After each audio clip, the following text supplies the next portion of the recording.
ज्ञान भाई और राय स्टार दोनों जिगरी यार, इतने गरीब कि हर रोज गांव के बाहर भीख मांगकर ही पेट भरते। गांव वाले ताना मारते, देखो दो भिखारी फिर आ गए। ये बात दोनों को अंदर तक चुभती। रात को सो भी नहीं पाते, बस यही सोचते कि गरीबी से निकले कैसे। एक शाम ठंड तेज थी, अंधेरा गहराता जा रहा था और उसी वक्त उनकी बाइक रास्ते में खराब हो गई। बहुत कोशिश की पर ठीक नहीं हुई। मजबूर होकर वे रात बिताने के लिए कोई जगह ढूंढने लगे। काफी अंदर जंगल में पहुंचे, तभी ज्ञान भाई की नजर किसी चमकती चीज पर पड़ी। दोनों पास गए और देखते ही उनकी सांस रुक गई। वह एक सोने की खदान थी। दोनों की आंखें चमक उठी। वहां से थोड़ा थोड़ा सोना उठाया और जाते वक्त खदान के मुंह पर एक बड़ा पत्थर लगा दिया ताकि कोई चोरी न कर सके। उस रात उनकी जिंदगी बदल चुकी थी। कुछ ही दिनों में दोनों ने मिलकर सिर्फ सोने की कारें बेचने वाला एक बड़ा शाही कार शोरूम खोल दिया। अमीर सेठ लाइन लगाकर आते, सोने की गाड़ियां खरीदते और गांव वाले जो कभी मजाक उड़ाते थे आज उन्हीं से भीख मांगने आने लगे। दोनों अपनी किस्मत पर खुश थे, पर उनकी खुशियों पर किसी और की नजर पड़ चुकी थी। गांव का सबसे खतरनाक गुंडा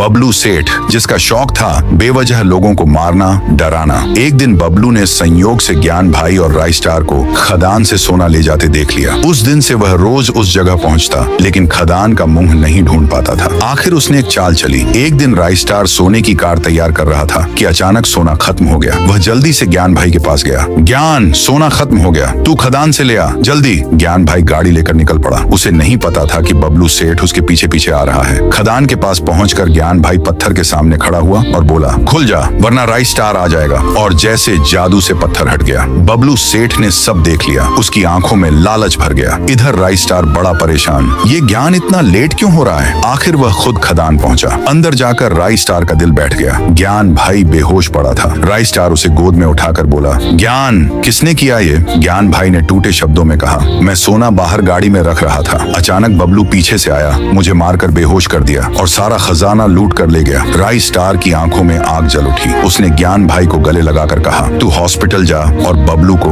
अब मैं देखता हूँ। उधर बबलू अपनी हवेली में नाच रहा था। अब मैं भी राय स्टार जैसा अमीर हो जाऊंगा, पर उसे नहीं पता था मौत उसके दरवाजे पर खड़ी थी। अचानक एक आवाज गूंजी, बबलू। वह पलटा। राय स्टार सामने खड़ा था। गुस्सा, आग, बदला। बबलू हंसा, क्या रे, मुझे मारने आया है। राय स्टार ने चीख कर कहा, आज तेरा आखिरी दिन है। उसने स्मोक बम फेंका। पूरा इलाका धुएं में डूब गया और जब धुआं हटा बबलू सेठ जमीन पर पड़ा था। राय स्टार जीत चुका था। उसने आसमान की तरफ देखा और बोला, ये बदला ज्ञान भाई के लिए था। और दोस्तों, लाइक और सब्सक्राइब कर देना और फ्री रिडीम कोड लूटने के लिए मेरे नाम के नीचे क्लिक करके लूट लो।